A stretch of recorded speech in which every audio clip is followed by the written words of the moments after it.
What's up, nerds? Welcome to Nintendo Power Block for January 9th, 2018. I'm one of your hosts, Corey Deering, and alongside me, as always, that retro code, Edward Varnell. Puya puya, pika pika. What? Ed! Yes! All kinds of new things happening. Got that new intro, got this new background / title up here. You can find us at different links down below. I'm so excited. I am so excited. Yesterday, when I got home from work, I was just like, I was hanging out. I took a shower, I sat down to eat, and I was like, you know what I should start doing? New intros to the shows.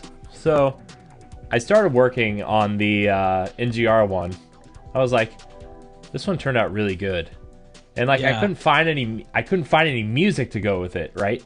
So I was like, oh, that's right. YouTube has a whole catalog of music that you can use that you won't get, fined for or anything. So I was like, I need something upbeat and kind of video game related and kind of like cool sounding, not like no dubstep or anything, no garbage like that. So I was like, what can I get? And I found perfect music for our intro, and I think NGR Radio's intro is just like lovely. It might really good. It might be the best intro I've ever done. See, I might have to debate about that. Yeah, why? Because the expansion pass for Nintendo Power Block, I love that intro. Oh well, though I meant like of the podcast. That intro for expansion pack and expansion pass are both like short and sweet and to the point because they're not. I love the lettering. I just love how the intro comes in. Just everything fits and it's so good. And if you guys haven't checked it out and don't know what we're talking about, go to Nerds Gone Wrong YouTube page and watch Expansion Pass. Yes. Our new show. Nintendo Power Blocks expansion pack is up on YouTube on Mondays at noon. Just in case you can't get enough of me and Ed on Tuesdays and Fridays. Jesse joined us on the first few episodes.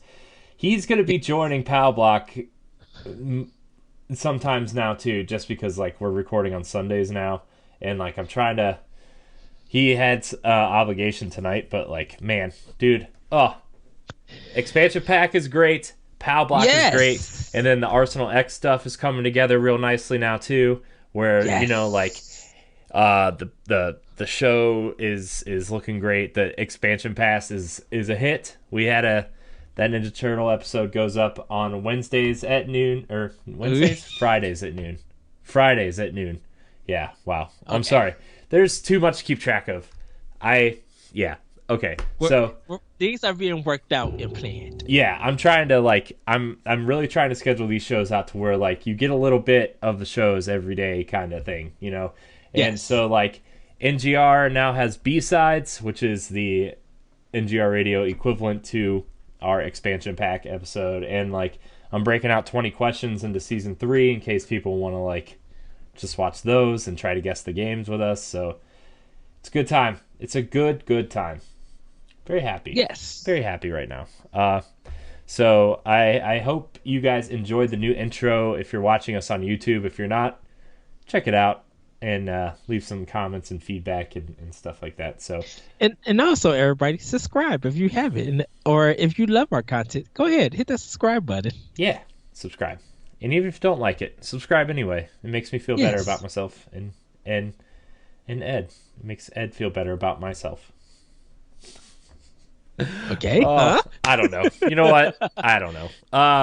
So Ed, usually I let you go first in what we've been playing, but I've been playing a ton of stuff that I've somehow, some way, I've let Matt and Moose influence my purchasing decisions in 2018 so far, and I don't know. I try to, but it doesn't work. Even after I tell you what to get, you just I've gotten a lot. So my 2018 video game purchases thus far besides like my Wii U and Wii and GameCube checklists and 3DS and DS checklists that we've talked about extensively off the show, which I actually would like to make an expansion pack topic on this, but we'll cross that bridge at a later date. Maybe this week during our normal recording time, we'll talk about it. Yes. But okay, so my video game purchases in 2018 so far: 4 PS4, Persona 5, and Neo. And Gravity Rush 2 digitally was on sale yesterday, so I purchased it. Dude, Gravity Rush, like, I know this is a Nintendo show, but Gravity Rush, man, the art style. A lot of people love that game. I love Gravity Rush. I started playing the remastered version once I saw that the second one was on sale. And, like, man, that game is just, it's so pretty to look at, and, like, it's awesome. I like it a lot. What else did I buy? Oh, for Switch. Okay, this is where it gets really interesting. Okay, so for Switch, I got Axiom Verge. I got Earth Atlantis. The End is Nigh. Snipper Clips Plus.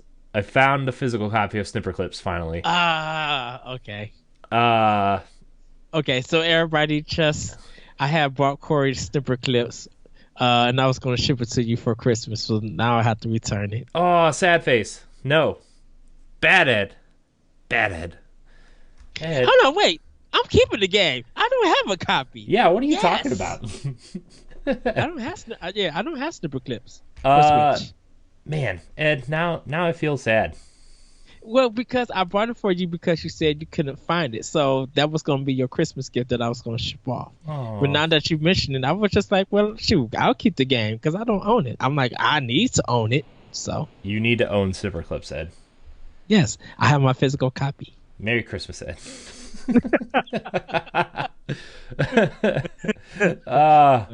What else did I buy? I got man, what was the other game I got? I got Did you get It'll or No, the other one that's like Zelda. Blossom Tales. Yes, I want to. Have you started that yet? No, I have not started it yet. I've been playing Earth Atlantis and The End is Nigh and Axiom Verge, though. Because I wonder if I should get Blossom Tale. I've been looking at it, and I'm thinking of picking it up because it looks good. Everybody that I've talked to just said, look, if you like A Link to the Past, this game is for you. Because all it is A Link to the Past kind of reskinned and redone. Like, they said even down to the way the bricks in the floor fall down, right? You know how in Link to the Past some of the dungeons have the floor that falls down. Like, even that aspect is there. And, like, you know, the only difference really is, like, it outside of it being like a new map and new dungeons and stuff, is that, like, you're not playing as Link, and everything else is a Zelda game. There's a boomerang, there's bow and arrow, there's a sword, there's a shield. Like, everybody I've heard talk about it or talk to about it said that it's basically A Link to the Past, and if you're a Zelda fan, you should buy it. So I did. Okay. I did, and it's only $15, I think. Oh, that's not bad. I'll probably pick it up because I want to pick that up, and I want to get Golf Story. I think I'm ready to pick that one up. And you know what? I gotta see a Graceful Explosion Machine. I want to see if that's on sale. I don't think it is yet, but I need to get that too. Yeah. So I've been playing a lot of those games. I've been finishing the Zelda DLC, and, like, as I progress through the Zelda DLC, it's gotten better. Mm-hmm. Like, I feel better about it. It just starts out. It starts out really slow, and it starts out kind of like really hard, and to the point where, like, it's kind of like if you're not playing the game if you're starting the DLC after being away from it for a while, it's just, like, kind of frustratingly hard. So I've been finishing that up. I've been playing Axiom Verge again, and dude, that game is just, it's top notch. Oh, just yeah. good. I mean, like, dude, Metroid, it's the Metroid game that everybody wants. It's just like if you own a Switch, like, and you don't own this game, like you should Uh-huh. just press pause on this show and like Download it. Go buy buy it. it. And if you can't afford it, trade something in and get some Nintendo points or whatever, and just download it because it's like it's totally worth it, man. It is just it's such a great game. Uh, so I've been playing that, and then The End Is Nigh. I've been playing a lot of, and it's kind of like it's the follow up to Super Meat Boy. One of the it's like it's this weird split where like the Super Meat Boy team kind of split off and did two different projects, and one was The Binding of Isaac, and this is the other half is The End Is Nigh, and The End Is Nigh is a 2D side-scrolling platformer, single screen platformer. So like you're moving from kind of left to right or up and down depending on what screen you're on, and like the different levels, there's different things to collect. Like you can kind of collect these little ghost things that are kind of hovering, or the big draw of the game is you collect these game cartridges, and as you collect the cartridges you add to your collection of games, and these cartridges you collect are actual games planted within the game, so you can go back to either the title screen or like this hub menu area and like play the games that you collect. And the whole story behind the game is like you're this popular Twitch streamer, but they don't say Twitch because they don't obviously have the rights to say Twitch, but like Right. you're a popular streamer, and then the world like explodes or whatever, and you're like one of the last living things on the earth, and it's like you're going to collect these game cartridges, and you can play these cartridges and stuff and whatever, and it's like it's really fun. You can definitely see the Super Meat Boy influences in it, but you can also see a little bit of Binding of Isaac in the art direction. The monochrome art style fits the game really well. I love it. I love the monochrome art style. It's like it has like these hues of kind of like greenish or purple, like, but it still looks monochromatic. So like it's a lot of grays and everything. Like the platforms are black, your character is black, like and everything behind it is just variant colors of gray and white, and it's really awesome. I love the art style. It's $15 on the eShop. If you want a physical copy, I think it's $30. Which I almost got the physical edition because the box art looks really cool, but Yeah. it is $15 on the eShop, and I'm really excited because I've been wanting to play Super Meat Boy, which is coming Thursday, I believe. So during the direct, I'll probably be playing Super Meat Boy. Me and you both. Oh man, dude! Because I told Matt that I didn't own a 360, so I never played it. Yeah. So this would be my first time playing it. Yeah, and I got it for free on PlayStation for PlayStation Plus, and he's the one that actually got me hooked on it, and I played through probably 70% of that game, and then N++ came out, and I got, dude, that I love N+ and N++. I wish those games would come to Switch so bad. And like Yeah. I don't know why they aren't, and I was looking on it to see if they had any plans to bringing it to Switch, and the creator said that Nintendo didn't really want to work with them because they were working on their own platformer at the time, which ended up being Mario Odyssey. And like ever since that, and that was an article in like February, and like the last thing I saw anything on it was May, and somebody asked them if they were going to bring it to Switch, and they said we're just focused on launching the Xbox One version right now, which I think launched in June. But man, those games, I wish those games would come to Switch. Like the first one was on DS. Yeah. So like It actually, like, I think the first part of the series, the first and the second one, like, so for some reason I was just remember N Plus being on DS and the sequel being on DS. Like I don't even think it had went to consoles almost like maybe 8 months after the DS version. Yeah. Let's see. I got it for DS, and then it came out a couple months later on PSP. And like I ended up getting the PSP version too because Like 80% of the levels were the same, but each version had specific levels to them. Like the PSP had a bunch of Sony specific levels, which was like you had to play through a PSP or a DualShock 3 at the time or whatever, and like they had a bunch of PlayStation specific levels, and then the DS one had a bunch of like weird kind of abstract levels to fit both screens. Mm-hmm.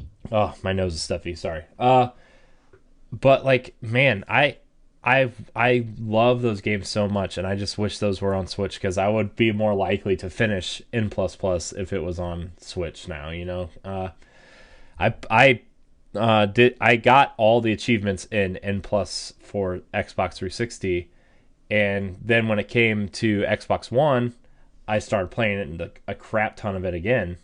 But I don't know, man.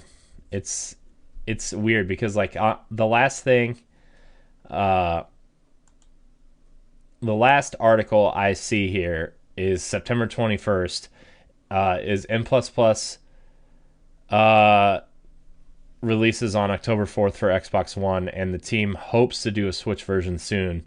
But that's kind of like it, you know. So it's January. Maybe it'll be in a direct soon. Like maybe it'll be like in a Nindy style direct in February or whatever. But Yeah.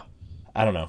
But anyways, The End Is Nigh is really good. If you're looking for a challenging platformer, it's cool. It's really, really good. And then Earth Atlantis, it was on Moose's top 10 games of the year, and I feel like it was like close to the top of his list.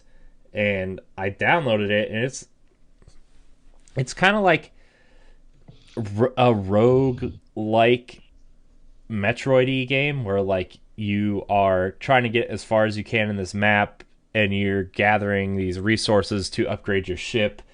And when you die, you go back to like the hub, and like I guess you can upgrade your ship. I don't know. I've only played for like a half hour. I'm not 100% sure still exactly how to play this game.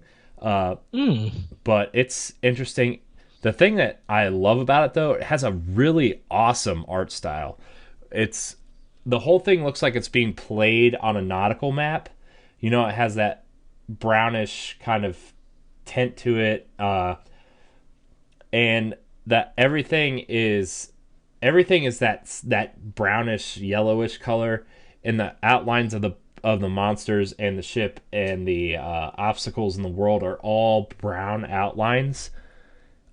Is it like a 8-bit kind of style? No, it's fully polygonal. It just has this really cool like Color palette or nautical something? color palette, and it looks cool. Okay. Like imagine if like you're looking at this scene of like a ship from like the 1700s sailing, and like you're in the captain's quarters, and he's looking at a map sprawled out on a table, either of the world or like the section of the world that he's sailing in or whatever. And it's Yeah. that it looks like an old timey map. Like it's just it's Okay. just really cool looking, you know. And it's like that's kind of like why I downloaded it, to be honest with you, because the art style kind of sold it on me, and then Moose talking about it. And again, that game's only $15 on Switch too. So I'm gonna look it. Oh, I know what you're talking about. Yeah, I'm gonna look it up. Because they showed it on the direct, I think the last direct. yeah, the not the Nindies one, the one they did, the indie one that they did after E3, like the showcase kind of thing. Yeah. It was there, and then it came out September, October ish. So, Yeah. but yeah, Cause I didn't know if it was. I like the art style, the design of it, but I didn't know if it was like a 2D shooter or yeah, it's a 2D or shooter. It's definitely a 2D shooter, and you have to press B to switch directions of which way you're shooting. I don't know if you've played Graceful Explosion Machine, but it kind of reminds me of Yeah, that. I have. It reminds Yeah. me of that, where like you have to switch. Side. Yeah, yeah, Okay. but you're navigating this map, like a Metroid style map. It seems like so. Ooh, that I'm about to check into that. I'm It's about to real. look It's that check really it out. interesting. And like Moose swears by it. He plays it every day. Like, you know how Bloodborne used to be his comfort game, and now it's this. So, uh, Question: Is that one game? I think it's like double shooter or double plus or whatever it is. It's like it's two screens side by side, and it's like you almost switch each side. It's a like vertical shoot 'em up. I have to find the name of it. I don't know if that one is out yet, but it looks interesting. Yeah, I hope that the Switch get more shoot 'em ups on. I know some from Neo Geo's coming or well, and I out, mean, but I would like the whole genre to come. If that Konami rumor is true, we're going to be getting, Radius yeah. Rebirth. So, I wish just out of the blue for this direct Konami announces Parodius collection for Switch. mhm.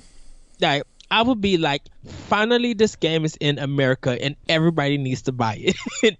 Like uh, Ah, we're not even close to it yet. oh man. But there. What else was I playing? Oh, I was playing the other game I was playing because I was watching the one of my favorite things to watch now, like, well, not now, but for a long time has been Game Informer's Replay and Super Replay.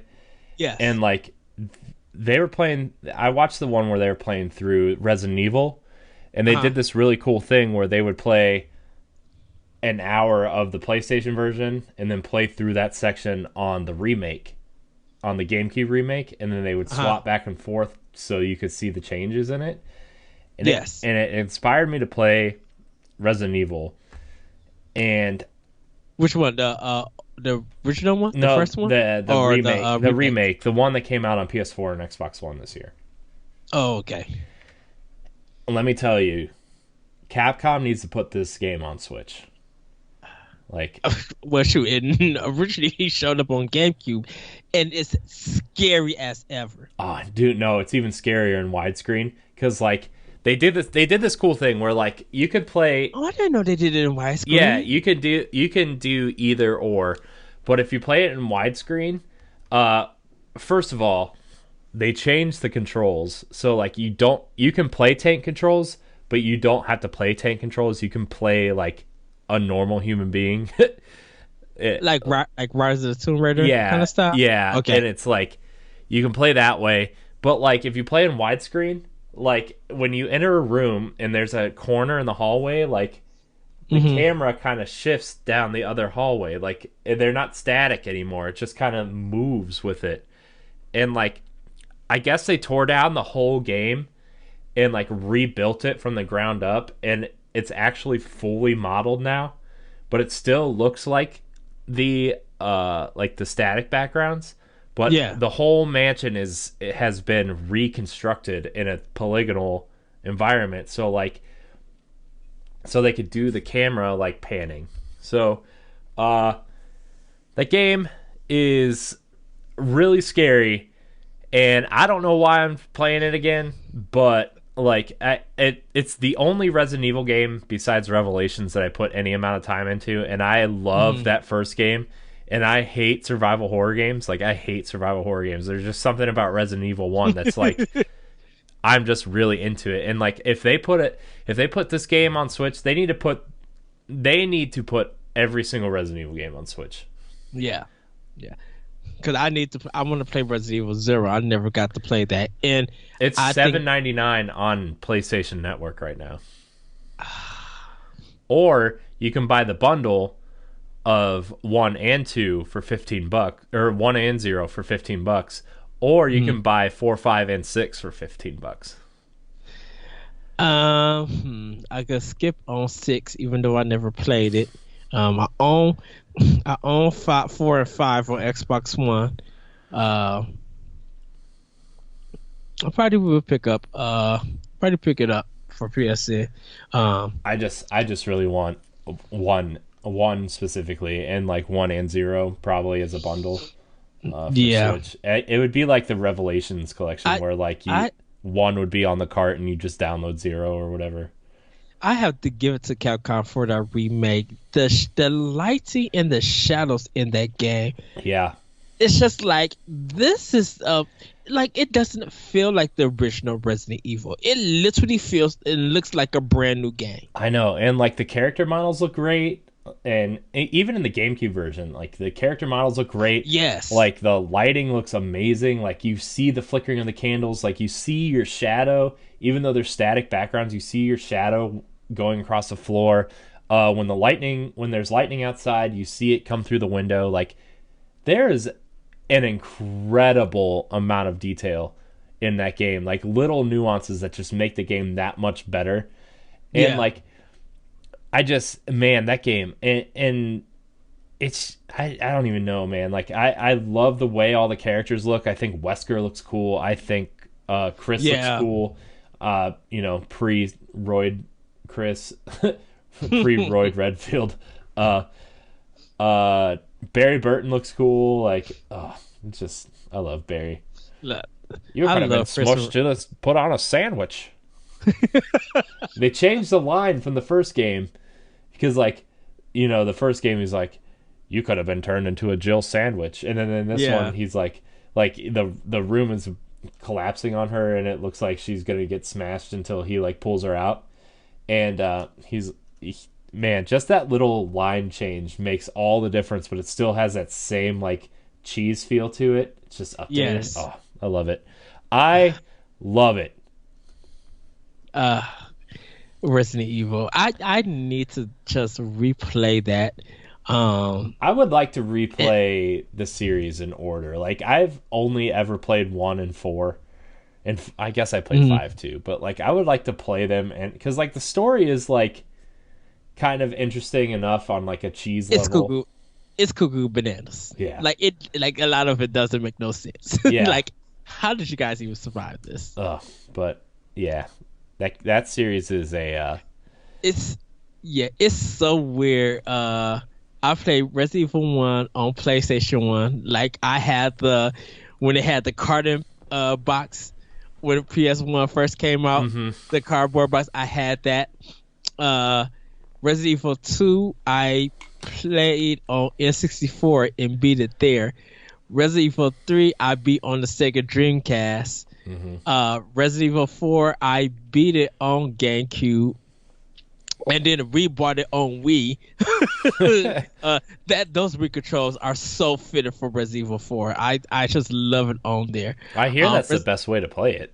Yeah, it's easier for headshots. But when the must start ducking and jiving, you'd be like, oh crap. So and then Resident Evil 5 I beat on PlayStation 3.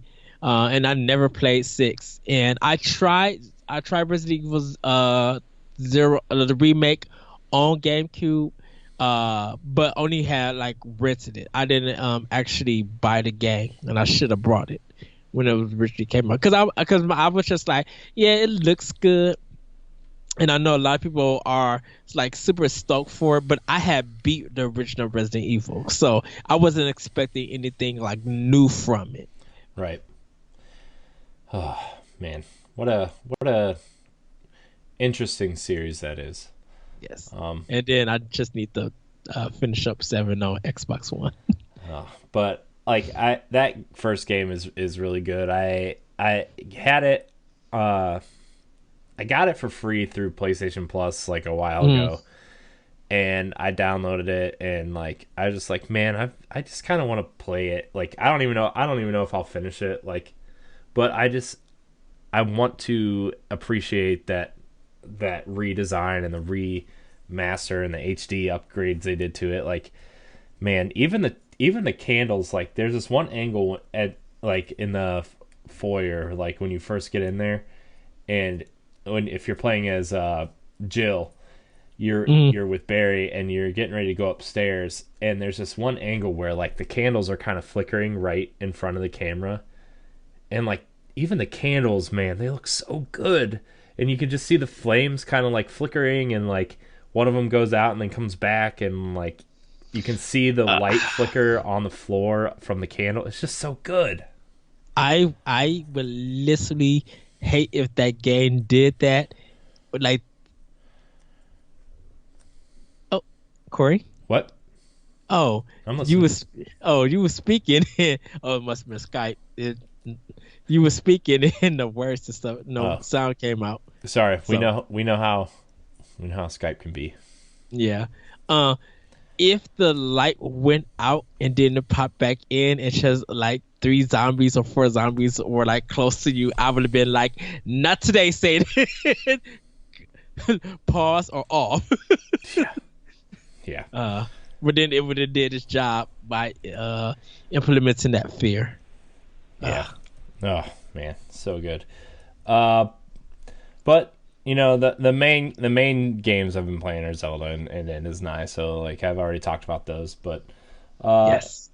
Ed, what have you been playing? So for Xbox One, I'm still working on Assassin's Creed, and playing a little bit of Cuphead. I'll soon be jumping into Rainbow Six Siege, and then I'm gonna try to jump into Earthlock and Lost Odyssey. I'm working on my backlog for my Xbox One since I'll be waiting for Sea of Thieves and Crackdown 3 and some of the other Xbox One games to come out later on this year. PS4. Sorry about that. PS4, been working a little bit more on Titanfall 2. Just like really loving that game. Hoping to finish it like sometime this week. Shouldn't be too long. I'm probably gonna spend like 6 or 7 hours just trying to get through it. And still trying. I'm probably gonna replay it back again on easy, so I could get the helmets that I missed. I need to start searching low and high on how to get them and finding them. But Switch, Xenoblade Chronicles, I've been playing. Going to be popping in Rayman Legends because Jesse picked it up. So I'm going to be returning to that. Oh, and also I meant to play Super Lucky's Tale on Xbox One. I still got it wrapped up, but I need to start that. There's just games that's still in a packaging that I need to unwrap and literally start playing. But then, yeah, I picked up actually Dragon Quest Builders for PS4. It was only $20. So I want to start. I'm going to give that a little bit try. So when that game drops on Switch, I could like just actually have it again because I cannot wait to play that game. And yeah, Super Meat Boy is what I'm gonna be looking forward to. I'm probably going by the time you guys see this episode, like right now. I'll already have Golf Story. There's probably some other Switch indie games that I'm gonna be picking up. Yeah, I need to, like Corey, revisit my list and just be like, okay, this is what I need to buy. Let me get them now and get them out the way. And also, last but not least, The Mummy Demastered. Been playing that game, just so good, like really, really so good. And Final Fantasy 12. So Yeah. that's what I've been playing. Oh man. So many games. So many games. Oh, last but not least, I'm sorry, everybody. I have to revisit Bioshock. One of my Twitter friends said what was some of the best game soundtrack, and he said Bioshock, and I'm like, Bioshock, really? And I completely just forgot all about Bioshock and this music, because a lot of people liked it or loved Bioshock, and I thought it was good. I wasn't a like, oh, this is the best, and I just don't remember the soundtrack to that game. So I'm going to replay. I have the collection on PS4, so I'm going to start that and give it a good try, and just revisit that world. Talk about a game I just didn't get. I didn't care for at all. Well, I know when I first played it and I beat it, I saved all the girls. So I might, for the first try, I'm probably gonna kill all, or I'm gonna use all the girls and get my powers, and go from there. Cause, yeah, I already seen the good ending, so I want to be bad. I want to be naughty. So, Oh boy. so Corey, got some news for you. No, I have news for you, Edward. You do? No, I have a rumor for you.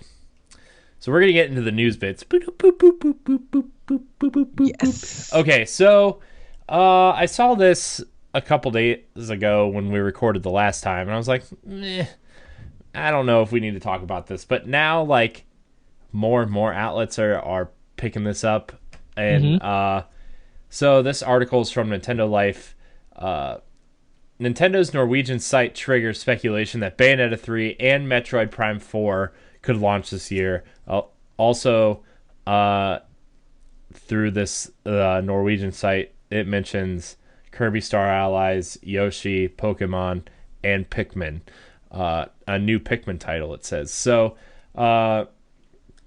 this is from Nintendo Life. It says, Bayonetta 3 and Metroid Prime 4 are easily two of the most eagerly anticipated upcoming Switch games, but we've previously assumed that both wouldn't be arriving for quite some time. By the way, this goes off of our topic last week where we had a rumor that Bayonetta could be coming in the summer. And like Yes. I said, if summer, quote unquote, it would probably be late August, early September at the earliest. So the website goes on to say, however, according to a website post from Nintendo's Norway branch, managed by blah, blah, blah, blah, blah, these games are scheduled to release this year. Quote, the year 2017 has definitely been Nintendo's year, and we are looking forward to 2018, which will include new games like Bayonetta 3, Metroid Prime 4, and Kirby Star Allies, as well as many other games that we will reveal during the year. We should point out that this message has been translated via Google, and the process could well have changed some of the meaning behind the original Norwegian. Indeed, someone has pointed out that Swedish translation of the same passage text comes out similarly. So, and then someone posts the Swedish version of the quote, and it says, we already know that Bayonetta 3, Metroid Prime 4, and new Pokemon game are under development for Switch, slated for 2018. So, interesting that Nintendo's own websites around the world are starting to point that these games may be coming this year. I still don't know. Bayonetta 3, maybe. Metroid Prime 4, dude, we like as much as I want it to, like It's not ready. Dude, E3 6 months ago, we had a logo, and that was it, right? And unless they show something super significant in this direct that's rumored still, of course, by the time this posts, we'll probably know if the direct is happening this week or not. But like, unless they show something significant, I will not believe that Metroid Prime 4 is coming out this year. No. If they show anything for Prime 4, and I'm going to add even Bayonetta 3, it's going to be E3. You don't show two hot properties that people are excited for. You don't start that off in the year, because that's going to make people want more info. If you don't show more info at E3, everybody's gonna be a little bit disappointed and upset to be like, where's Metroid? Where's Bayonetta? You guys showed it in the beginning of the year. We want more. Like, you have to tease us at E3 with some actual gameplay and more announcements and stuff like that. Starting the year off with a direct or anything about those games coming like this year, no. I personally will be a little bit upset, because I would be like, I know these games are going to have some delays, and I would rather you guys give us an update at E3, so that now if we do get delays for these games, at least what we got at E3, we could go back and look and just be like, yeah, okay, that delay is going to make this game better. Yeah. You know what? Also, someone made a suggestion, or I don't know if it was a rumor or what. They were just like, they thinking Retro Studios is making a new F-Zero. Ooh. And I was just like, that would be a nice idea, but Retro is doing a new IP. Yeah, That's the game that you start this first direct in January off. Or end the show off with. You have to end. Nintendo will have to end this direct with Retro. I still think I think Retro is like, I still think that Retro might still have two teams, and their B team is working on Donkey Kong, while their A team is working on this new IP. Like, I still think they're working on both games. For me, I just, I think Nintendo has enough F-Zero light games on it right now to Yes. they're like, look, I don't think we need F-Zero right now. And as A lot of people would love to have that F-Zero game. Now, what would oh, I mean, I would love to have F-Zero, but I'm just saying, like, dude, it has to be Namco Bandai. They're Namco Bandai or the people who did Sega Rally. I would or say something. I would say Sega, because they already did F-Zero. The last one that everybody loved was on GameCube, and everybody loved it, and they're the ones that did it. So, Well, if Sega is up to the task, because I know Sega would love that Nintendo money, would love to have that fan love. If Sega does the next F-Zero, and that's part of this direct, or they just surprisingly just announce this, oh yeah. yeah. I mean, I totally agree with you. I think, Sega would be killing for some Nintendo money right now, especially like, they've got a couple good hits. They've got a couple games that, they need something. They have Atlas, which, does their own work. Like, they've got the Cathlon remaster coming out, and Persona 5 assumingly did well for them. But Sega proper, like, I think they need something. I don't think I would just love to see Sega take on this game, like F-Zero. I just think they did a great job the last time. Then they do the arcade. No, that wasn't Sega. That was Namco. Yeah. Namco Bandai. Yeah, I mean, either one, I guess, but like, man, I don't know. I don't even know. It would be a huge love and probably some good pre-orders if Sega and Nintendo announced that F-Zero. I mean, I definitely would be like, I would be calling Christine and be like, check on Larry and see if he's alive. Because I mean, it's Retro Studio, I personally believe, don't have any experience in the racing genre. Yeah, that's my thing. Is like they're either doing a 2D side scroller or a first person shooter exploration game. Yes. That's their new IP is probably going to be like, it's not going to be like Metroid, but it's going to feel like Metroid Prime. It's going to be a first person shooter, probably a little bit heavier on the shooting than it is the exploration, just because it's not Metroid, but it's going to be that first person shooter, probably sci-fi, probably big kind of AAA shooter that you would expect from like Halo or something. Like, that's what I'm expecting Retro's new IP to be. It's going to have some darkness, but yet story driven, I think. Like, Retro is not really known for stories. They allow you, because of the Metroid Prime series, they allow you to know what the story is. But their 2D platform levels from Donkey Kong Country and Returns and Tropical Freeze were excellent. So they know level design. I think this new IP from them will be their probably really first, maybe heavy story driven game, and I could see it in a sci-fi setting. I agree with you. I could see this game in a sci-fi setting, and just want to see what they're going to create. Like, their atmosphere and maybe the enemy direction is going to be bunkers if it's that dark.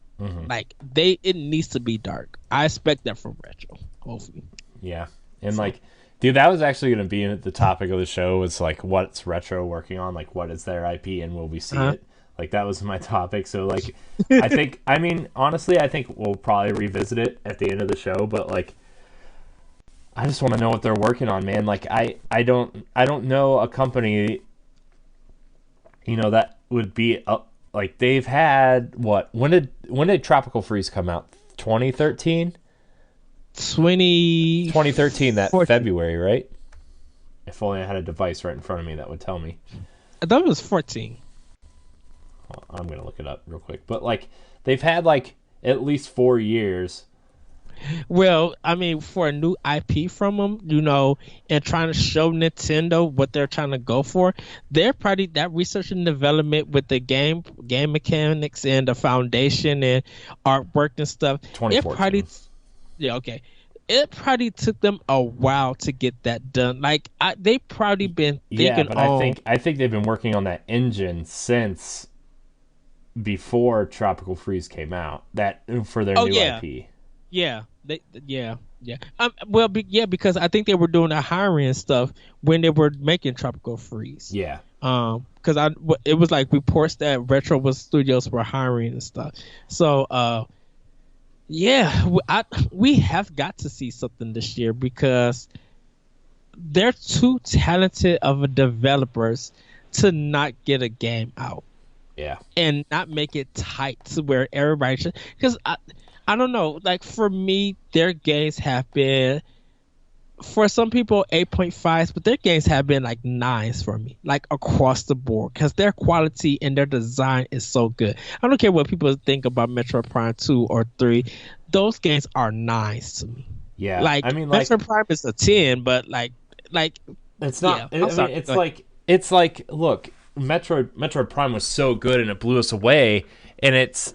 I think Metroid Prime 2 and 3 especially, like Metroid Prime 2 was like more of the same, which was great.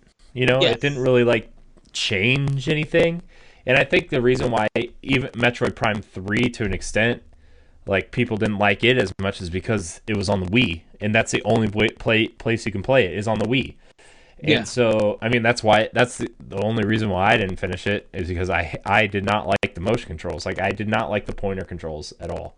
And so, like, first of all, I hope we get a Metroid HD trilogy, and I think if they're going to announce it, this direct would be it because you want to save your big guns for E3, but you want to let people know, hey, there's still games coming, and like this is January.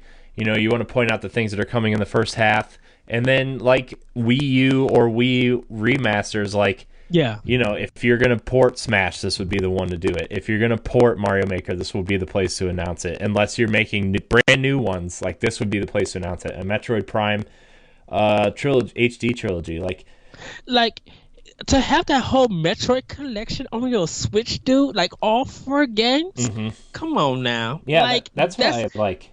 Like we talk about this all the time, but like I always want the newest. I always want the whole collection of a series on one console. Like you were talking about, you were talking about Wolfenstein and how you got it on what PS4 because you had the first one on PS4. yes. And so like if that would be like the perfect opportunity right now is to reintroduce people to Metroid Prime. Dude, it's been 2 generations since we've had any like real Metroid Prime connection. Like, Yeah. I mean, we had Federation Force, but that's not like a real Metroid Prime game. Even though like I liked it, it's not. I know it's not a real Metroid Prime game. So It's not like really canon. Like, right. So I don't yeah. know. And I think personally for me, well personally for you, Corey, playing Metroid Prime 3 on a Pro controller, like Yeah. that would benefit you. And I think that would benefit a lot of people to experience the rest of Metroid Prime 3. Yeah. Because they can map the controllers to the Pro controller. Right. Like I mean like all the pointer controls did was like if you give Metroid Prime 1, 2 and 3 all modern first person shooter style controls like Mm-hmm. right sticks to camera to scan things and whatever and you map the controls to a standard first person shooter control scheme like those games would be so like it would reinvigorate those games.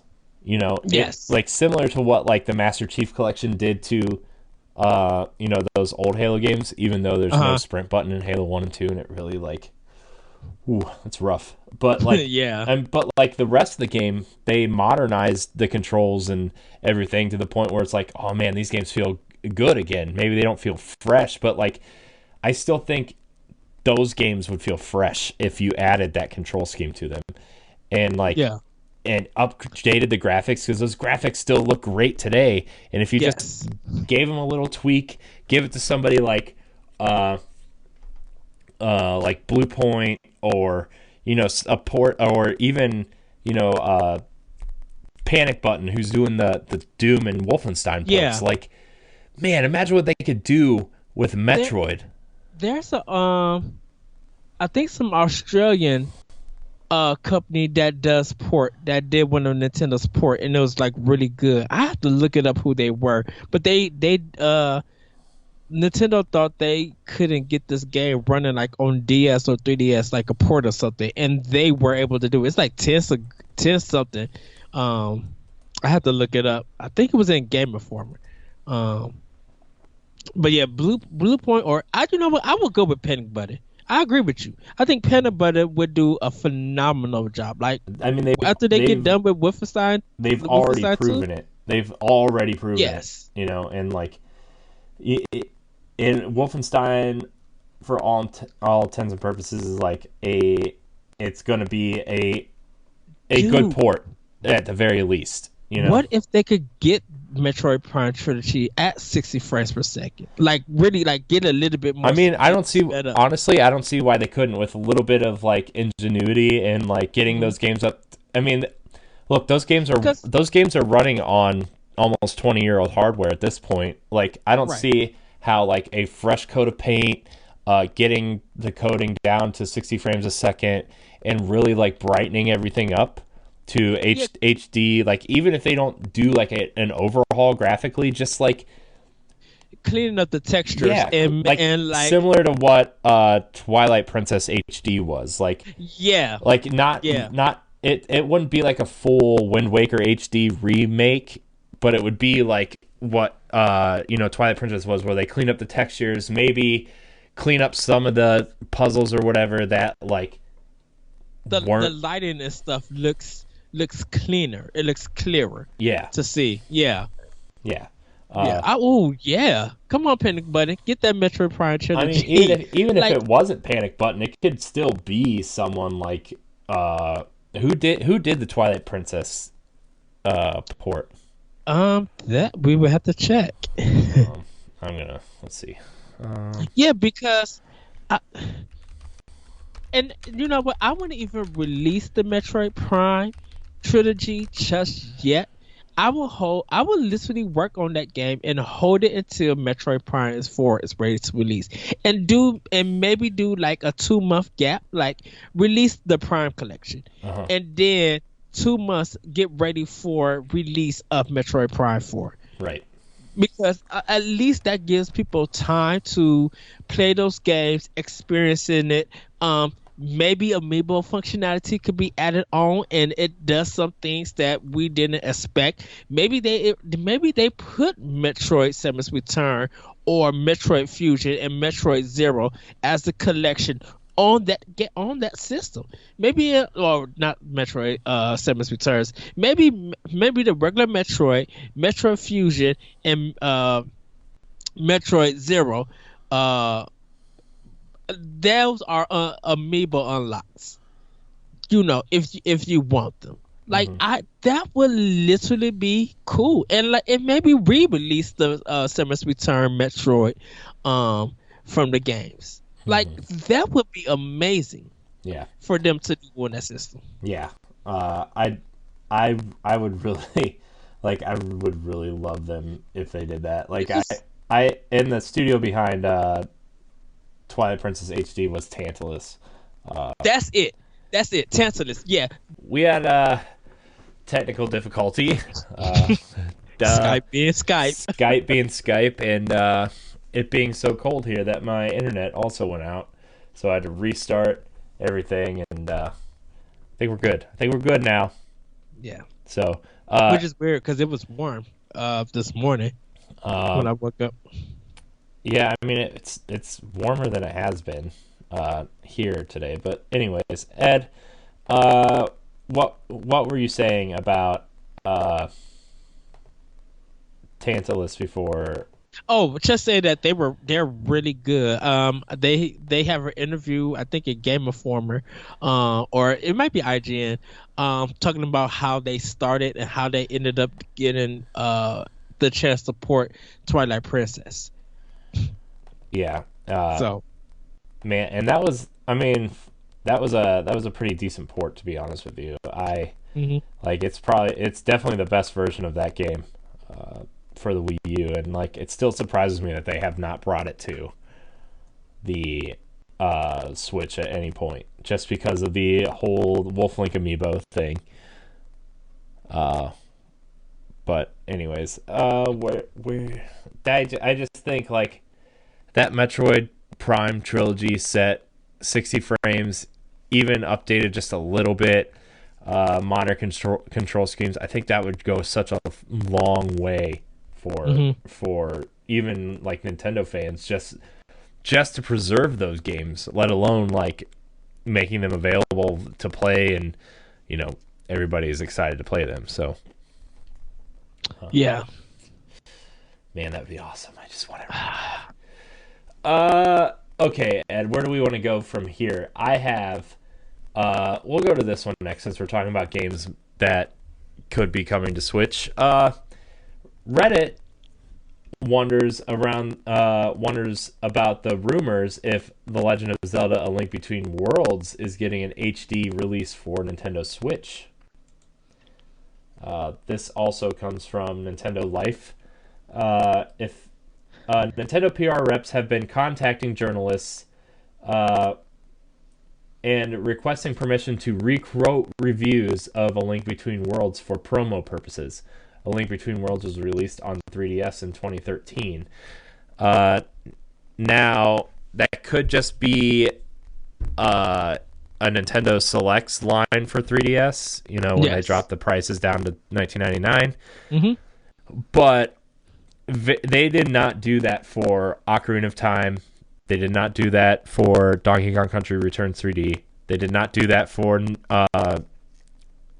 Mario and Luigi Dream Team, and they did not do that for Super Mario 3D Land. So, and they didn't do it for any of the Wii U Nintendo Selects either. So, a lot of people are wondering if they are porting this game to Switch, which we were talking a little bit before we started recording, Yes. and that might not be a terrible idea because it's a fantastic game. Oh yeah. Yeah. I would love to see it. I was when I was me and Corey was talking about it. I was talking about how the Switch has like a kind of the screen itself on the system, like just being it widescreen. I think it would do like justice for that game. And then Corey mentioned, seeing it on TV, like that. Now that I'm thinking about it, everybody think of I Am Setsuna. Because it almost looks like they're running on the same engine of it being that fast, but with Link Between Worlds or Link to the Past, I should say, or even both of them. Like if they could run that fast, I'd be down for that. Yeah, yeah. Like I'm always like I love that game. I would love to see that game played on my TV. To be honest with you, Yes. I want a top-down console Zelda, and this is like the perfect time to do it. There's games coming to Switch, but like not a ton of like new releases yet. And Hmm. it's the Switch is still on that point where like it's still cool to get games that are older from older Nintendo systems ported, right? Like Yes. I think A Link Between Worlds fits perfectly in with Mario Maker and Smash as Wii port or Switch ports. My only concern would be how would the box art look, and because I hopefully it doesn't look like the 3DS one where people would get confused. I literally will hope that it's a new box art that we haven't seen. Yeah, I mean, I think it would be cool if they just did like a, I don't, A double cover, like a Switch cover, yeah, almost. I mean, I don't know why they wouldn't just do a double cover. I think, I don't even remember what's on that box art. I think it's just like, I don't know. I would like to see like the poster behind me. I don't know if you can see it in the video or not, but it just has like Link and Zelda in like the Super Nintendo art style, you know, and just I would like just that basic box art. Yeah, You know? I had told Corey that I would love to actually see a double pack of Link to the Past and Link Between Worlds, like those connection, both of those games on one cart. Like I think it would be cool, Yeah. and maybe like and like what $50. I think a $50 because it is Nintendo, so a $50 price tag would be like really nice. Yeah, I mean, I think $50 for both of those games is perfectly reasonable. Yeah, So because they're both long games. yeah, especially if you haven't played one of them in 20 plus years. So Yeah. so that was a, I mean, that's been going around for the last couple, like, again, it was one of those things that we saw last week, but like it's still, the rumors are starting to swirl and more people are picking it up, so I thought it'd be interesting to talk about. But Nintendo released the top 20 games played on Switch this year. I'm going to run down the list, Ed, and see how you think of some of these games, because some of these games are kind of interesting and unexpected, I think. So, 1, Legend of Zelda Breath of the Wild. 2, Super Mario Odyssey. 3, Mario Kart 8 Deluxe. 4, Splatoon 2. 5, Minecraft. 6, Stardew Valley. Late entry to the Wii or the Switch's library, and it still made the top 10. Interesting. Mario plus Rabbids Kingdom Battle at 7, ARMS at 8, Skyrim at 9, Binding of Isaac at 10, and then rounding out the bottom half, NBA 2K18 at 11, Dragon Ball Xenoverse 2 for Nintendo Switch at 12, Fire Emblem Warriors at 13, Lego City Undercover at 14, Sonic Mania at 15, Pokken Tournament DX at 16, 1-2 Switch at 17. Really surprised that made the list. Not me. I'm not surprised. I mean, I am, just because, like, I don't know, if you didn't buy a Switch at launch, did you really buy this game? It became one of the hardest games to find throughout the holiday. I can't believe that. Yeah. Number 18 is FIFA 18. Number 19, Disgaea 5 Complete. I'm glad that made the list. That game is amazing. Yes. I popped that game in last week, by the way, again, and that game, man, that art is cool. It's so good. And then rounding out the top 20 is Rocket League. Thought that would have been higher, but again, that also came late. So yeah. I'm surprised Snipper Clips is it on here? yeah, That's like the big one that I'm surprised isn't on there.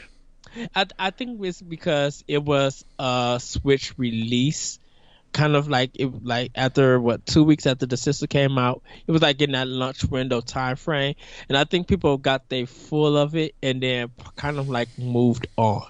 But I think now with this physical copy, I think more people are going to be picking it up, and so maybe I know it's not going to probably be in 2018, but like I said, this game, Snipper Clips, I still think would be a huge game for Valentine's, for people, who want a game together. I think it'll be a great game to give as a gift for everybody to play, because it really is good. It's a bunch of fun. There's laughs to be had, and I think that should have been on this list. I would have took 1-2 Switch off and put Snipper Clips in that place. Yeah. Yeah, I'm a little sad that not many more people played Snipper Clips. That's kind of, yeah. But I will say I am happy that ARMS is on here for a new IP to be even on the list. I'm really happy that it is. Well, remember that story we read when ARMS came out, like a week after? It had sold more than the other fighting games that had come out around it. What were the other fighting games? I think it was Tekken 7. Yeah, Tekken 7. Injustice, maybe? Was that the other one? Or was it Street Fighter? Street Fighter. Yeah, Street Fighter 5. yeah, and like we were surprised that it had sold more than both of those, Yeah. and yeah, And people enjoyed it. I mean, I people love laughed at it. Arms. Arms, I love Arms, man. I just like I wish there was a little bit more to it, Mhm. but like at the same time, like that. It was definitely my biggest surprise of the year. How much I loved Arms because I thought it looked dumb. And like I was like, okay, it's a boxing game. It's probably a new IP that they could probably expand upon, but like it's just I don't know. When I first saw it, I was like, this is really weird and deliberate, I and like I really wish they would have just made another Punch Out. To be honest with you, when I seen it, and we would even did the live stream and stuff. When I seen it, I fell in love with it. I loved the art design.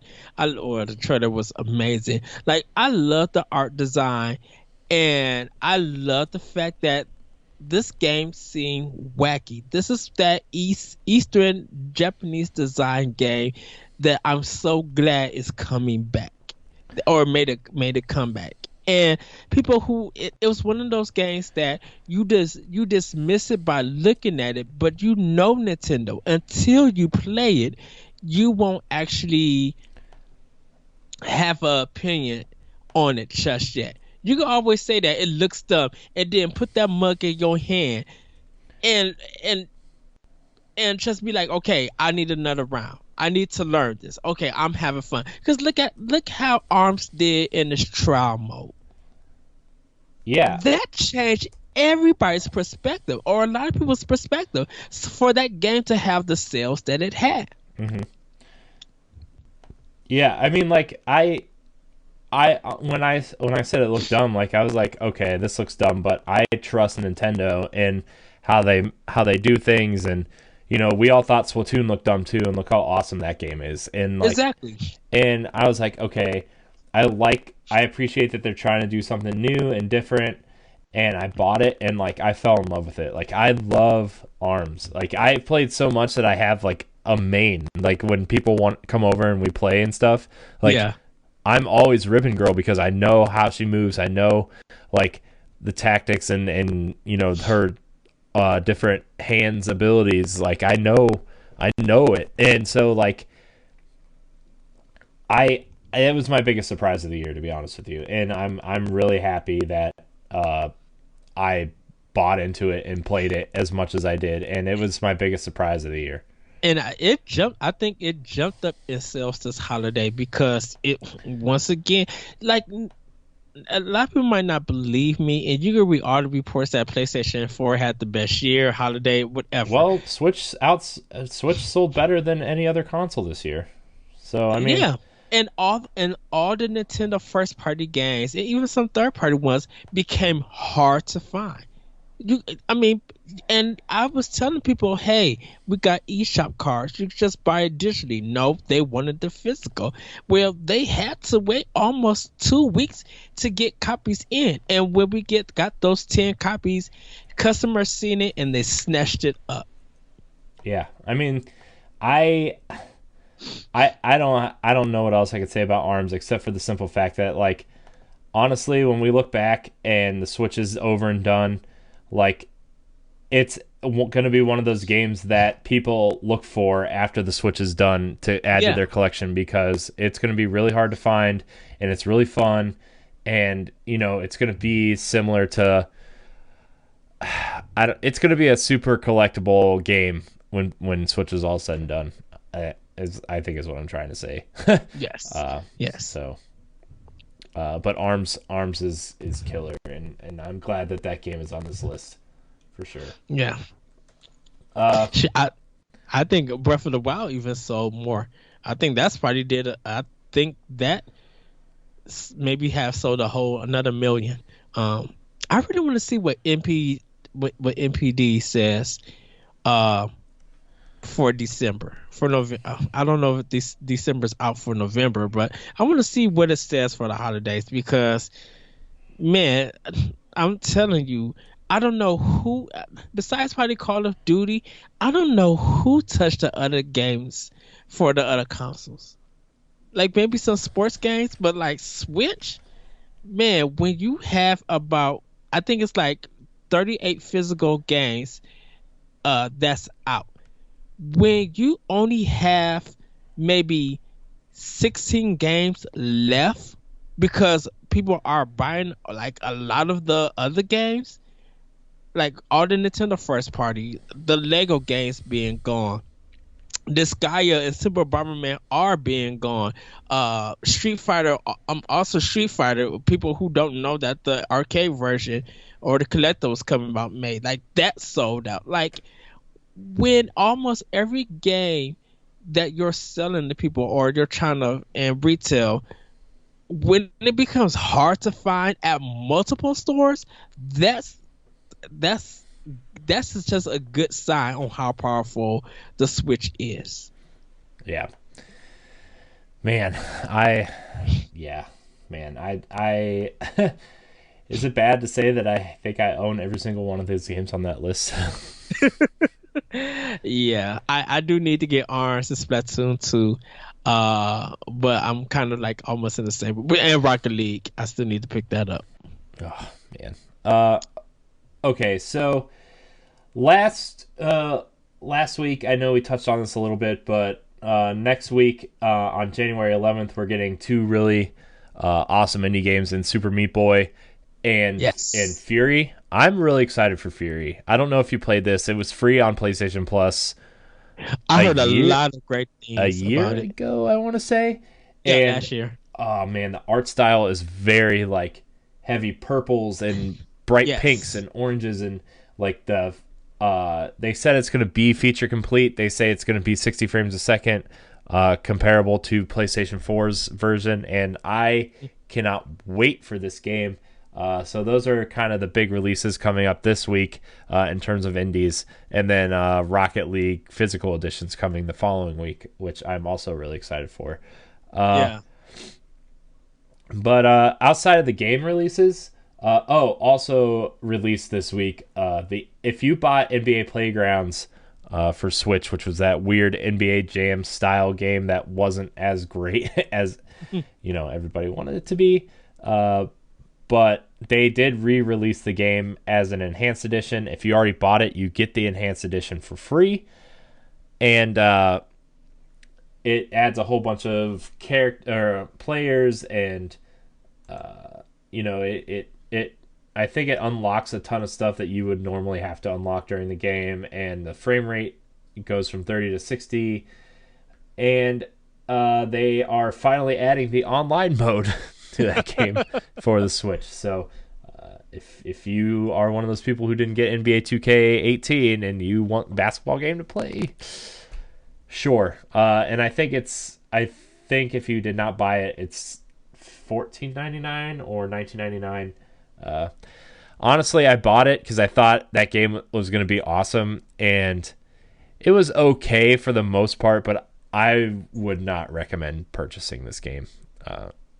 So, What uh, if it's better than NBA 2K18 well, it's not. I can tell you firsthand, it's not. NBA 2K18 is amazing.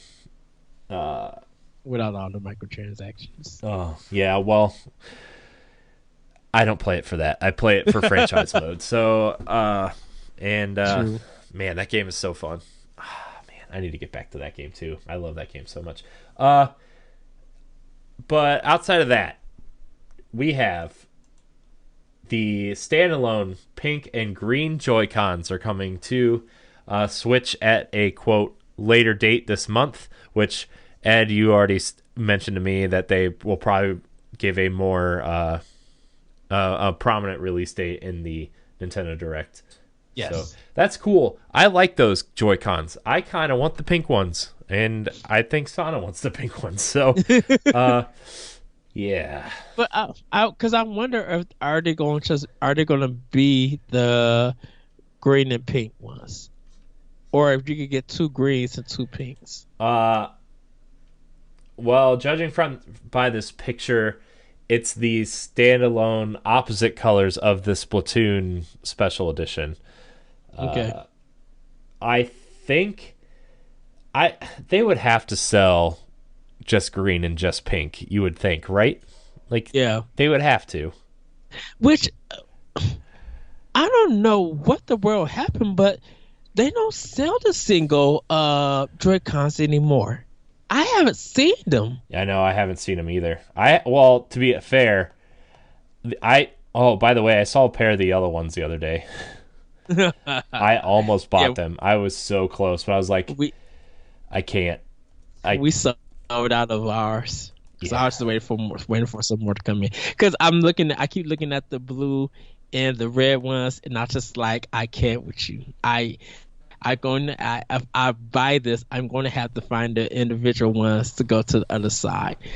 They look cool and everything, but I'm like, Korea already has like the double blue ones, which looks phenomenal, and I love it. And that's why I cannot get them because George just look. Mwah. That's why the yellow ones have to be on my Switch because it's just like, this looks so good. Um, and it's so weird because I want the Splatoon ones and I kind of want to mix them up with the other Joy-Cons. Like I would love to have the green and the yellow, so my Switch look like a like Sprite or something, or Sierra Mist or whatever lemon lime drink.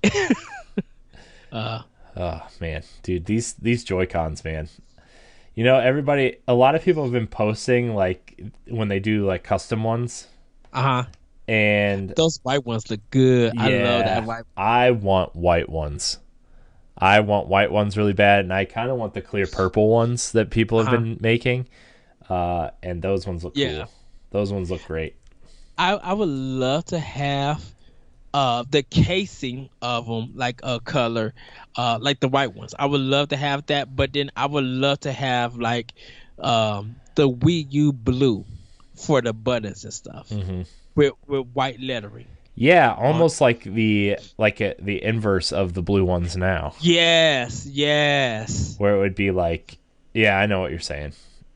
Uh, Yeah. yeah, yeah. Look at us playing designer over here from our computers. Yeah, about that. Anyways, the last kind of little bit of news here. Um, where is it at? Oh my gosh, I lost it. Edward, I lost it. Oh Hold on. no. I'm gonna find it. I'm gonna find it. I'm gonna find it. This is great radio. Um. So. Okay. So. Oh. Whoa. Okay. Kind of breaking news, like an hour ago. Not breaking news, but Nintendo's Damon Baker, who we know from the Nindy Directs, Yeah. he says, "quote Look an forward to something even in bigger 2018. an even bigger year for Switch and Nindies in 2018."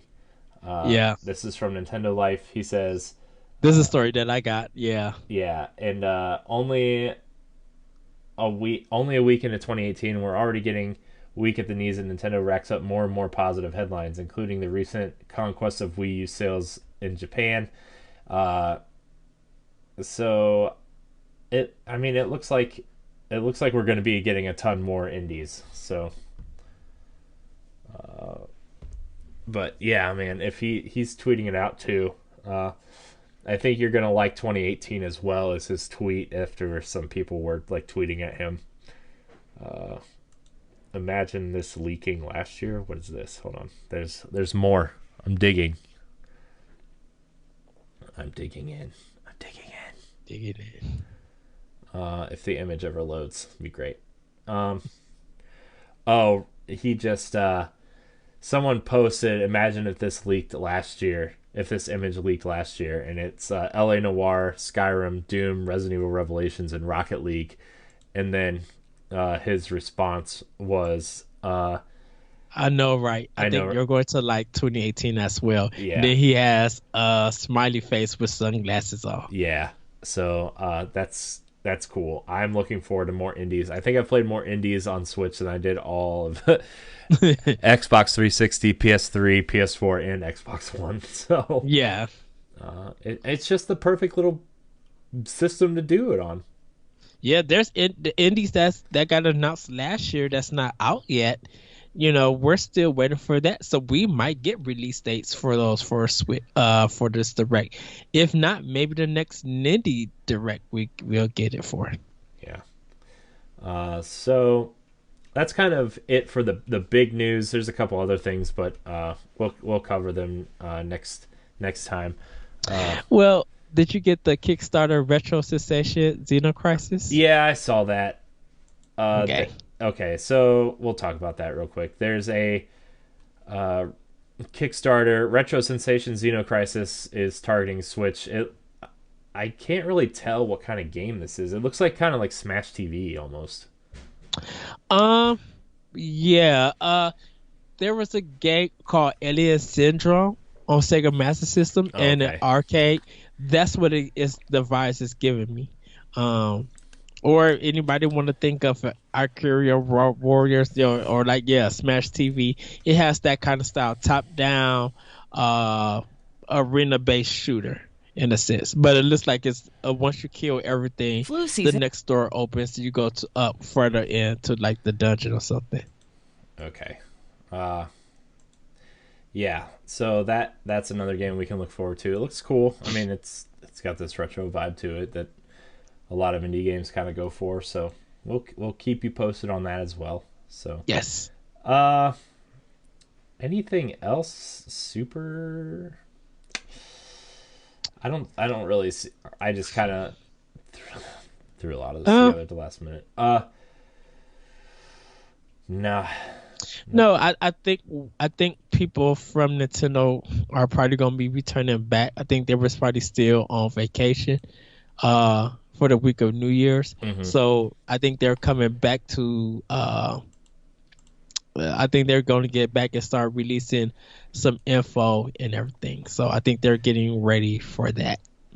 Yeah. Hopefully so. Yeah. Yeah. The one guy that left Naughty Dog to go to Crystal Dynamics, I wonder if that Adventures game is going to be on Switch. Well, a lot of sites list it like for upcoming games, and it's listed for Switch. I could not imagine them not trying to. Which, look, if they're gonna put that on Switch, I could not see them doing. Rise of the Tomb Raider Yeah. and Shadow of the Tomb Raider. I hope they do. Yeah. I need a collection, Nintendo. Stop playing with my emotions. Or Square Enix, I should say. Get Tomb Raider Definitive and Rise on Switch. Yeah. And I don't care if I don't get a physical copy. Make them digital only if you need to. I want both of them. Look, I don't care if it's either. I would just want. I would just like. I would just like those games on Switch. I love those games so much. I would just restart them from the beginning and be like, yep. I mean, I would. I've been wanting to replay. Like, I've even started replaying Rise of the Tomb Raider like 4 times, and it's like, I would just like them on Switch. I don't even care. Yeah. So It's so good. It's just so good. yeah. So, but what do you think? Is there anything else we really need to talk about? Like, I don't know. We've been going for a while. We don't really have a ton of things to really announce from the direct because we'll be doing our own kind of thing for that when it's here. The last thing, and this is kind of maybe a future direct prediction, even though we don't have no announcement, we don't know what they're going to be showing. So Fantasy Star Online 2 is for Switch. It's going to only be released in Japan, and it's going to be for during the cloud. Can we see that game also coming to America? And what will Nintendo's new online functionality include cloud?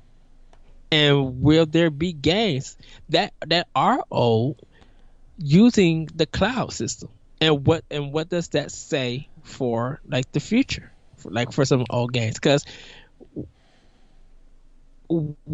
I would love to see like their Dreamcast lineup, even though some people say, well, that should be on Virtual Console, but if we could get early Dreamcast games through cloud on Switch,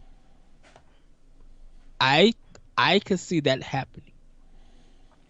Yeah, I mean, I wasn't really a huge Fantasy Star guy, but like Hmm. I understand a lot of people have, a lot of affinity for that.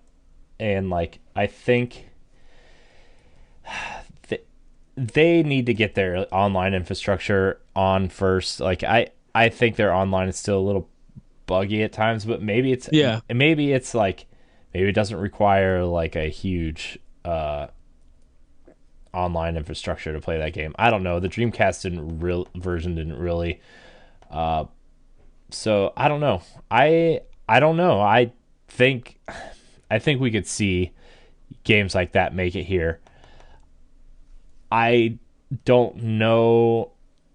Man, there's so many people who say they want games all the time, and it's so hard to predict. Like, cause like I'm not trying to say that these are the same games, but you look at Mirror's Edge Catalyst. So many people wanted a Mirror's Edge sequel, and then we got one, and nobody bought it.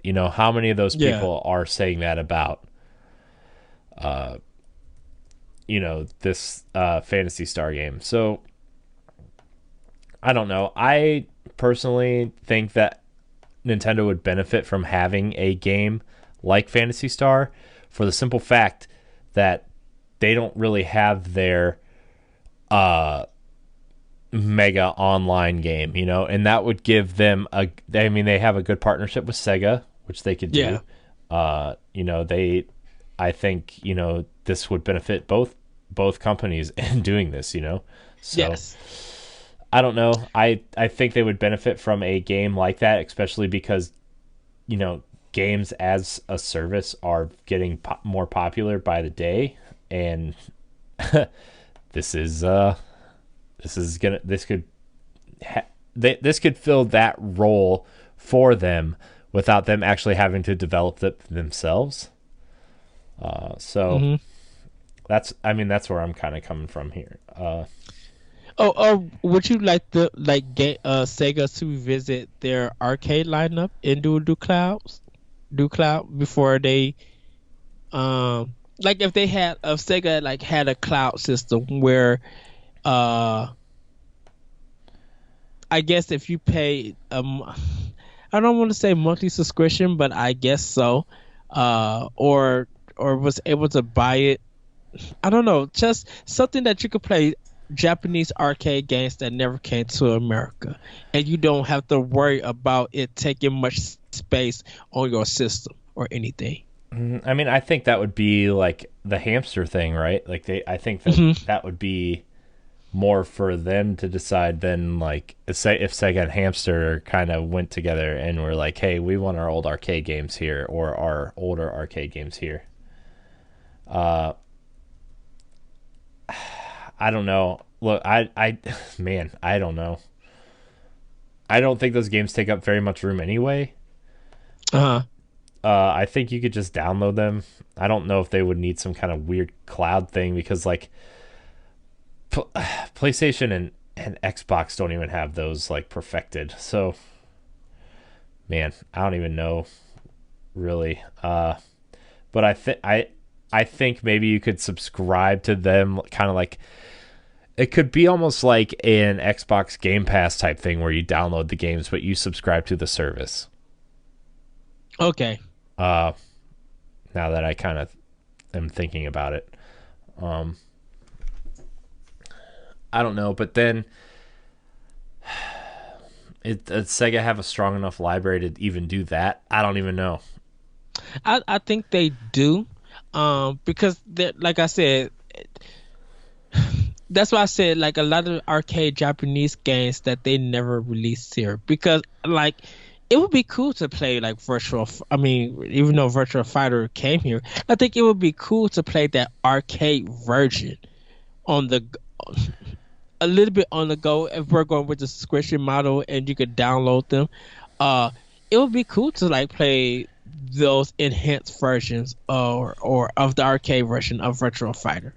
Like I think a lot of people will be like, oh, they're Sega brought this game, and we never got this enhanced update or something to America, like people probably would be down for that because I don't even think people even know about like the Golden Axe arcade game. Like I haven't even seen that in arcades, and I would love to give that game a try Yeah. or something. Die Hard.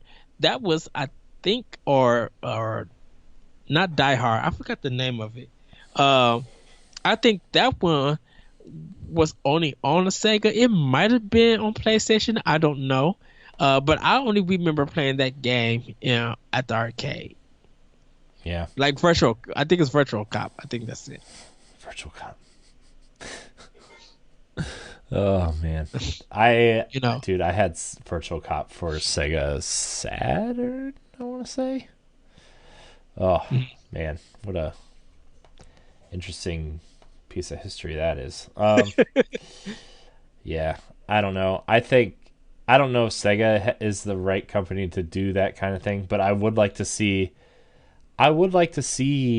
some sort of like, remember on the Wii they had the Sega Virtual Console also, and I would like to see Nintendo kind of tap back into that and be like, hey, we like Sega's games enough to add them to our Virtual Console lineup again. Would you like to see that? And then add like an arcade section of Virtual Console or like Virtual Arcade or something, and then like maybe when they redesign their eShop or whatever, they have the hamster games in there, and then they have Sega in there, and then like Capcom and Konami maybe could stretch into that realm also, and you just see like Nintendo's Virtual Arcade, and you go in there, and it would be similar to how the Wii's Virtual Console is set up. You could search by company or by game or by name of the game or by like, is it co-op or competitive style things, and you could really get into some deep weird arcade stuff in there, and like they had import games on there, on the Virtual Console. We got games like Sin and Punishment, and there's a bunch of TurboGrafx stuff and a bunch of Sega stuff that was imported. We got Doki Doki Panic, we got quite a few import games on that service, so like I could see that happening. I would actually love that if that happened, and then Konami could get the rights back to all their side-scrolling beat 'em up games. It'd be great. X-Men, Ninja Turtles, all that stuff. Hey, and maybe Nintendo can work with Microsoft and get that original version of Killer Instinct on there. Yeah, I'm down for it. I mean, look, Microsoft and Nintendo have a working relationship, an okay working relationship, and assuming that they are still working well together, they could get, like, even if they want to get games on that N64 rumored N64 Classic, like, this could lead into, hey, Killer Instinct, N64 Perfect Dark, like those kinds of games on there, Oh man, you just gave me yes. I'm really excited now. I don't know if you can see that. I'm really excited. And they could have like the games work with the fight sticks and stuff, like having games like Mortal Kombat, especially like Mortal Kombat 2 and 3 on there, and the different versions of those games, or the different Street Fighters on there. You could get really obscure fighting games on there. You could even go to Sega and be like, hey, Virtual Fighter was weird. Can we have that for our arcade system? Yeah, like, oh man, yes. I just got really excited. I don't know if you can tell. I'm really excited. Yes. I don't know. I would like to see them expand Virtual Console into a virtual arcade, and then really kind of get into some weird stuff. Because I think there's an audience for that. Yeah, because they mix some arcade stuff in on the Wii, like Tecmo Bowl. Like, we had the NES version, but they mixed like the arcade edition. It's like, what the heck's this? Yeah, and I think I think it would benefit, and I think it would give Virtual Console a refresh, the refresh that it needs. Like not that, like, not everybody wants to play old Nintendo games, but like look, we've seen Virtual Console on 3 systems already. It needs some kind of refresh, some kind of like new reason for people to dip in there, outside of like us who are going to go in there and buy everything anyway. Yeah. And I really think adding an arcade section to it, adding Sega Genesis and Saturn and Dreamcast, especially now in there, would benefit it. Adding TurboGrafx, adding even I don't know if you would go as far as putting like Atari Jaguar and 3DO games on there, but I mean, there's an audience for those games. Like Giant Bomb loves Atari Jaguar games for some reason, so like there's an audience for that stuff. So I don't know, man. I think out of spawning this idea and me not having any thought on it, now I have a ton of thoughts on it. And I just spewed them all out all over the floor in an inconsistent manner. But I like that idea of having a virtual console arcade. And, you get Namco in there with some of their classic games. You could get even Atari games in there. You could get... what other weird things are... I don't know. There's so many weird arcade games out there. I wonder if they could do like vector graphics even, or I don't know, man. Get those weird versions of Alter Beast and Ghouls and Ghosts and Goblins that have an arcade version. Like, yeah, let's do it. Let's do it. Yes. So, but anyways, and you could even get like classic Nintendo arcade games in there. Like Donkey Kong would be great, and I still think like the original concept for Donkey Kong is a great idea, and like having that in a virtual arcade and having you could buy an accessory to have this Switch stand up so it would be a vertical screen, or even interesting things like that. I think could go a long way. So we'll see. I like that idea a lot, though. I do. Yeah. So. Let's see. We've been going for a long time. Wow. I did not even like each video is like 45 minutes long. So, yeah, after that technical hiccup, I did not expect us to go this much longer, but we did. We always go longer. I don't even know why, because we love Nintendo. That's why. Yes. But anyways, this I think is going to wrap Nintendo Power Block. Remember, you can find Nintendo Power Block on our YouTube page every Tuesday and Friday. You can find us on Instagram and Twitter. If you're watching the video, the links below. You can follow us on Twitter at NGR Power Block and Instagram at Nintendo Power Block. NGRradio.com/Nintendo Power Block is your home for all of Power Block's content, including Expansion Pack, Let's Pod and Play, and our reacts. So our first one should be coming up soon for the Nintendo Direct. Yes. I hope it's on Thursday, because I really want to do a live watch along for that on twitch.tv/NGR Radio. You can email the show. Next week we are doing a question block segment. So email us at nintendopowerblock@gmail.com. We want your questions. We want to have some good topics that we can just kind of yell at. Dive in. Ed, where can we find you? You guys can find me on Twitter at ThatRetroCode, and you can check out my podcast, Optional Opinion, on SoundCloud, iTunes, Google Play, and other podcast apps. Check out Arsenal X here on NGR Radio and World 11 Podcast here on NGR Radio. Also, if you guys are on SoundCloud, there's a podcast called Extra Jump Podcast. It's a PlayStation 1. I was a special guest subbing for one of the hosts, so you guys can actually hear our thoughts about some good PlayStation games. And we actually talk a little bit about the swatting incident and talk about it. So yeah, check that out on SoundCloud. Nice. You can find me at CoreyNHD on Twitter and Instagram. You can find me on NGR Radio every Monday, and on that sideshow NGR B-Sides. We talk about some random stuff on there. It's a good time.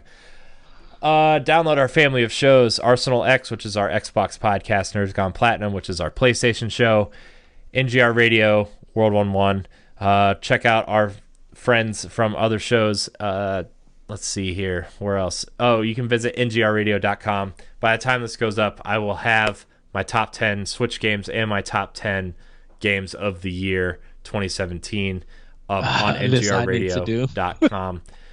Check out Matt's top 10 games. It's very interesting to see what kind of games he dove into last year. So, again, thank you so much for watching, and until next time, hopefully the direct will happen and we can just spew about that direct all day. Let's see. Oh, so when we do before we get out of here, when we do the direct, subscribe to twitch.tv/NGR Radio. For podcast listeners and for people who subscribe to the YouTube page, we are going to do a live watch along. We are going to do a pre-show. We are going to do a reaction show afterwards, and then we are going to do a full podcast and break down everything from that direct. So if you want to hang out with us during the direct, twitch.tv/NGR Radio. We will maybe have guests on. We will kind of have people popping in and out, I think. So we'll see. We might do that not through the normal cool thing that you see here on YouTube, but maybe through Google Hangouts. That way it's easier for guests to pop in and out, and we won't have to like switch everything around and everything. So you know, that's going to be a fantastic show. So just giving everybody a heads up. And yeah, so thank you guys so much for watching, and until next time, we love you. Bye, everybody. Woohoo!